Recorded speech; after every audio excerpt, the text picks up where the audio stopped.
এই মুহূৰ্তত লৈ আহিছো এটা ডাঙৰ খবৰ উজনি অসমলৈ যদি পাৰে মিয়া যোৱাটো সম্পূৰ্ণৰূপে বন্ধ কৰক আৰু এই প্ৰত্যাহ্বান গ্ৰহণ কৰি দেখুৱাওক বুলি এক প্ৰকাৰ আমছুৱে হুংকাৰ দিছে কিয়নো শেহতীয়াকৈ দেখিবলৈ পোৱা গৈছে মিয়া বিচাৰি অভিযান চলাইছে এতিয়া একাংশ দল সংগঠনৰ নেতাই আৰু শেহতীয়াকৈ শিৱসাগৰৰ কৃষক বজাৰত জাতীয় সংগ্ৰামী সেনাই মিয়া বিচাৰি অভিযান চলাইছিল আৰু মিয়া বেপাৰী বিচাৰি অভিযান চলাই শিৱসাগৰৰ কৃষক বজাৰৰ পৰা মিয়া বেপাৰীক পঠিয়াই দিয়াৰ হুংকাৰ দিয়াৰ পাছতে এতিয়া গৰজি উঠিছে আমছু সভাপতি ৰেজাউল কৰিম চৰকাৰে মন্তব্য প্ৰকাশ কৰিছে যে সুকৰ ভেকুলি হৈ বীৰৰ দৰে দপদপাই থকা জাতীয় সংগঠনৰ নেতাক এতিয়া প্ৰত্যাহ্বান দিয়া পৰিলক্ষিত হৈছে আৰু সমান্তৰালকৈ আমছু নেতা ৰেজাউল কৰিম চৰকাৰে মন্তব্য প্ৰকাশ কৰিছে যে উজনি অসমলৈ মিয়া যোৱাটো সম্পূৰ্ণৰূপে বন্ধ কৰি দেখুৱাৰ সাহস কৰক জাতীয় দল সংগঠনৰ নেতাই এই মন্তব্য প্ৰকাশ কৰি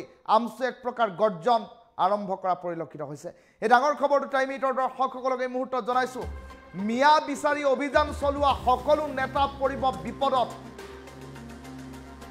সাহস থাকিলে এই প্ৰত্যাহ্বান গ্ৰহণ কৰক বুলি আমছুৱে কৰিছে মন্তব্য ধৈৰ্য আৰু সহ্যৰ এটা সীমা থকা উচিত সকলোৰে বিৰুদ্ধে লোৱা হ'ব আইনী ব্যৱস্থা এই কথা আমছু সভাপতি ৰেজাউল কৰিমে কৰিছে মন্তব্য মিয়াৰ ওপৰত চলোৱা অত্যাচাৰৰ বিৰুদ্ধে আমছু এক প্ৰকাৰ গৰ্জন আৰম্ভ কৰিছে আৰু চৰকাৰৰ পৃষ্ঠপোষকতাত চৰকাৰৰ নিৰ্দেশত মিয়াৰ বিৰুদ্ধে যে দল সংগঠনে এই কাৰ্য আৰম্ভ কৰিছে সেই কথা ওলাই পৰিছে ধৈৰ্যৰ এটা সীমা থাকে সহ্যৰ এটা সীমা থাকে আৰু মিয়াৰ ওপৰত অত্যাচাৰ কৰা সকল আদালতৰ সন্মুখীন হ'ব লাগিব আদালতৰ দ্বাৰস্থ হ'ম বুলি ইতিমধ্যে উল্লেখ কৰিছে আমছুৱে সময় থাকোঁতে চৰকাৰে এই সকলক নিয়ন্ত্ৰণ কৰক ভে কৰি থকা নেতাক নিয়ন্ত্ৰণ কৰক বুলি এক প্ৰকাৰ হুংকাৰ দিয়া পৰিলক্ষিত হ'ল শিৱসাগৰৰ জিলা আয়ুক্ত আৰক্ষী অধীক্ষকে এই দল সংগঠনৰ ভেৰণীয়া নেতাসকলৰ ওচৰত আঁঠু ল'লে নেকি বুলিও প্ৰশ্ন উত্থাপন কৰিছে অসাংবিধানিকভাৱে মিয়াৰ টাৰ্গেট কৰি লোৱা লোকসকলৰ ওপৰত কিয় ব্যৱস্থা গ্ৰহণ কৰিব পৰা নাই প্ৰশাসনে এইসকল লোকক নাকি লগাওক অন্যথা পৰিণাম ভয়ংকৰ হ'ব বুলি হুংকাৰ দিলে আমছুৱে তীব্ৰ গণতান্ত্ৰিক প্ৰতিবাদৰ বাবে সাজু থাকিব লাগিব বুলি উল্লেখ কৰা পৰিলক্ষিত হ'ল এটা ডাঙৰ খবৰ টাইম 8ৰ দৰ্শকসকলক এই মুহূৰ্তত জনাইছো শেহতীয়াকৈ দেখিবলৈ পোৱা গৈছে মিয়াৰ বিৰুদ্ধে অভিযান অব্যাহত ৰাখিছে একাংশ জাতীয় দল সংগঠনৰ নেতাই শেহতীয়াকৈ শিৱসাগৰৰ কৃষক বজাৰত মিয়াই বজাৰ সমাৰ কৰা কাৰ্যক উভতি ধৰিছে জাতীয় সংগ্ৰামী সেনাৰ চিটু বৰুৱাৰ নেতৃত্বত এটা দল উপস্থিত হ'ল আৰু কৃষক বজাৰৰ পৰা মিয়া বেপাৰী বিচাৰি 10 মিনিটৰ সময়সীমা বান্ধি দিয়া হ'ল আৰু 10 মিনিটৰ ভিতৰত এই বজাৰ সামৰি তেওঁলোকক শিৱসাগৰ ত্যাগ কৰাৰ নিৰ্দেশ দিয়া হ'ল আৰু সমগ্ৰ ঘটনাৰাজিক এতিয়া মনে মনে বহি চাই থকা নাই আমছু নেতা ৰেজাউল কৰিম চৰকাৰে সমগ্ৰ বিষয়টোক লৈ মাত মাতিছে আমছু সভাপতি ৰেজাউল কৰিম চৰকাৰে মন্তব্যত প্ৰকাশ কৰিছে যে এইসমূহ জাতীয় সংগঠনৰ নেতাই এতিয়া মিয়া বেপাৰীৰ ওপৰত যি হাঁহৰ ওপৰত শিয়াল ৰজা হৈ দেখুৱাইছে এই কাৰ্য অন্তৰালত চৰকাৰৰ হাত আছে চৰকাৰৰ চকুত পৰিবৰ বাবে এতিয়া এইসকল লোকে চৰকাৰৰ নিৰ্দেশত জাতীয় সংগঠনৰ নেতাই ভে কৰা আৰম্ভ কৰিছে বুলি উল্লেখ কৰিছে আৰু তেনে পৰিপ্ৰেক্ষিতত সম্পূৰ্ণভাৱে জাতীয় সংগ্ৰামী সেনাক তাচ্ছিল্য কৰি এতিয়া আমছুৱে এক প্ৰকাৰ গৰজি উঠা পৰিলক্ষিত হৈছে আমছুৱে গৰ্জন আৰম্ভ কৰি মন্তব্য প্ৰকাশ কৰিছে যে এইসকল জাতীয় সংগঠনৰ নেতাক নাকি লগাওক অন্যথা পৰিণাম ভয়ংকৰ হ'ব বুলি উল্লেখ কৰা পৰিলক্ষিত হ'ল আৰু সমানে জাতীয় সংগঠনৰ নেতাক প্ৰত্যাহ্বান দি উল্লেখ কৰিছে যে মিয়া বেপাৰীৰ ওপৰত ৰজা হৈ দেখুৱাই লাভ নাই যদি সাহস আছে জাতীয় সংগঠনৰ নেতাৰ যদি সাহস আছে তেনেহ'লে শিৱসাগৰত চলি থকা গৰুৰ অবাধ সৰবৰাহ বন্ধ কৰি দেখুৱাওক এনেধৰণৰ কেতবোৰ কথা মন্তব্য কৰি তীব্ৰ প্ৰত্যাহ্বান দিয়া পৰিলক্ষিত হ'ল আৰু যদি মিয়াৰ পৰা ইমানেই অশান্তি অসুবিধা তেনেহ'লে সম্পূৰ্ণৰূপে শিৱসাগৰত মিয়া যোৱাটো বন্ধ কৰি দেখুৱাওক বুলি এক প্ৰকাৰ তীব্ৰ হুংকাৰ প্ৰদান কৰিলে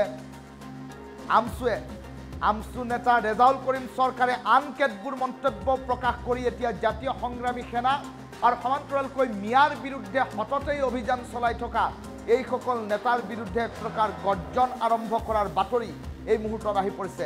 আমছু সভাপতি ৰেজাউল কৰিম চৰকাৰৰ মন্তব্যটো প্ৰথমে শুনাই লৈছোঁ।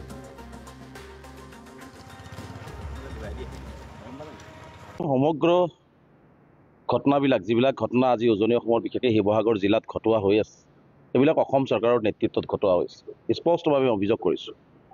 আজিও আমি দেখিছোঁ যে মিয়া খেদাৰ নামত সাধাৰণ নিৰহী কিছু চব্জি বেপাৰী, কিছু কাম কৰা শ্ৰমিকক তেওঁলোকে যি ধৰণে অপমান অপদস্থ তুচ্ছ তাচ্ছিল্য কৰিছে, এইটো কেতিয়াও সহ্যকৰ বিষয় নহয়। কাৰণ শিৱসাগৰখন কাৰো পৈতৃক সম্পত্তি নহয়। শিৱসাগৰত অসমৰ ইমূৰৰ পৰা সিমূৰলৈকে প্ৰতিজন মানুহ যাব পাৰিব, তাত ঘূৰিব পাৰিব, কাম কৰিব পাৰিব, থাকিব পাৰিব, খাব পাৰিব, এইদৰে তাত কাৰো আপত্তি কৰিবলগীয়া নাই। যদি তাত কোনোবা সন্দেহজনক সঁচাকৈ বাংলাদেশী বা কোনো বিদেশী নাগৰিক আছে, তাক তেওঁলোকে চৰকাৰক প্ৰশাসনক দেখুৱাই দি সেইবিলাক উলিয়াই দিয়াৰ দায়িত্ব লওক, সেইখিনিত আমাৰ পূৰ্ণ সহযোগিতা থাকিব। কিন্তু প্ৰকৃত ভাৰতীয় নাগৰিক কোনোবাই চব্জি বেপাৰী কৰি খাইছে আৰু কিছুমান এনেকুৱা মানুহ লগাই দি চৰকাৰে মানুহ লগাই দি সেইখিনি মানুহক অপমান অপদস্থ কৰা হৈছে, শাৰীৰিকভাৱে অপদস্থ কৰা হৈছে, এইটোক আমি তীব্ৰভাৱে নিন্দা কৰিছোঁ, গৰিহণা দিছোঁ। ধৈৰ্যৰ এটা সীমা থাকে, সহ্যৰ এটা সীমা থাকে।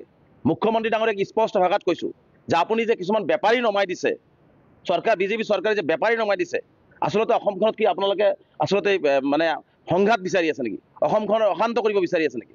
আমি সদায় অসমখনত শান্তিপূৰ্ণ অসম বিচাৰিছোঁ।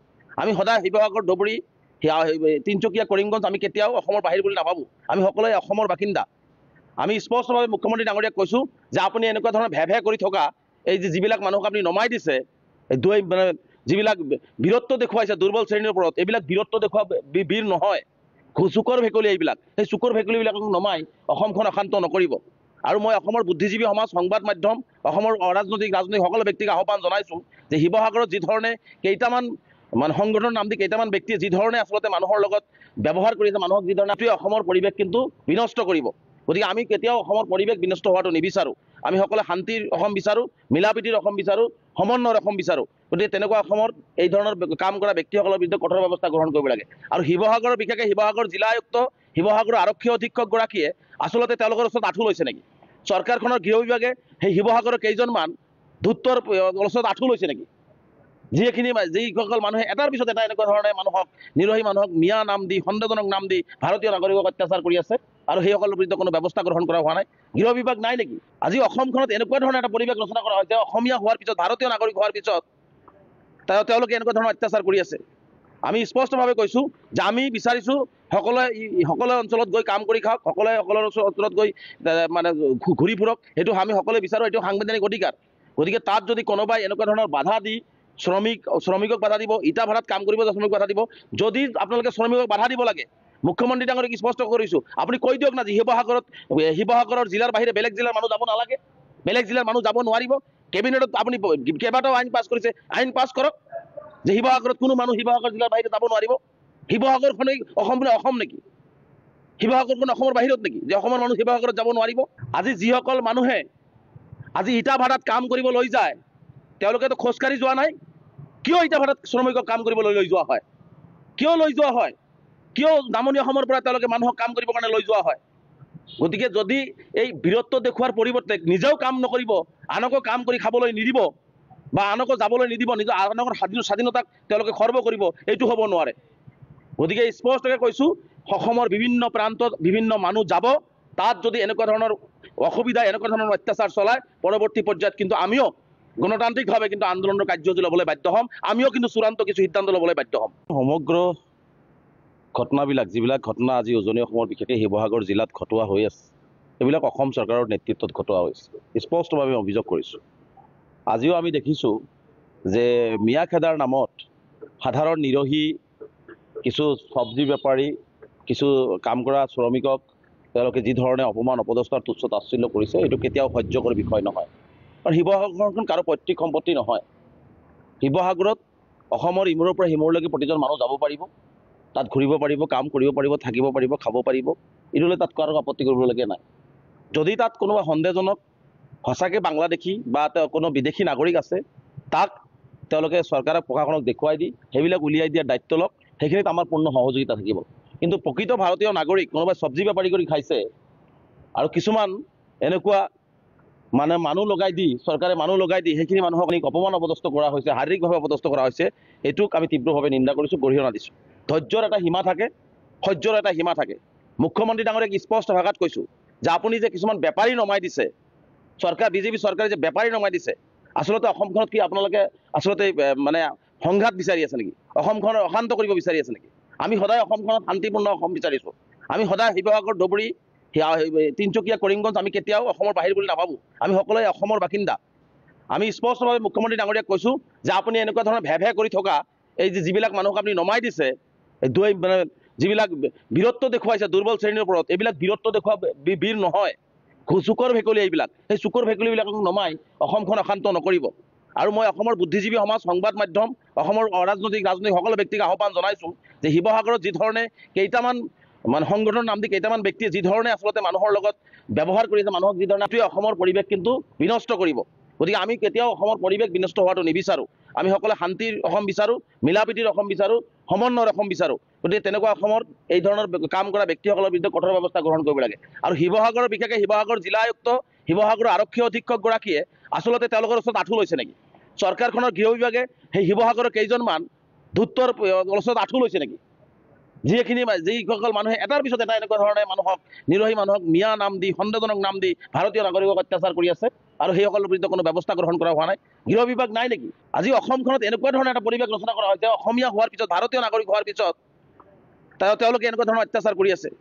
আমি স্পষ্টভাৱে কৈছোঁ যে আমি বিচাৰিছোঁ সকলো অঞ্চলত গৈ কাম কৰি খাওক, সকলো অঞ্চলত গৈ মানে ঘূৰি ফুৰক। সেইটো আমি সকলোৱে বিচাৰোঁ, এইটো সাংবিধানিক অধিকাৰ।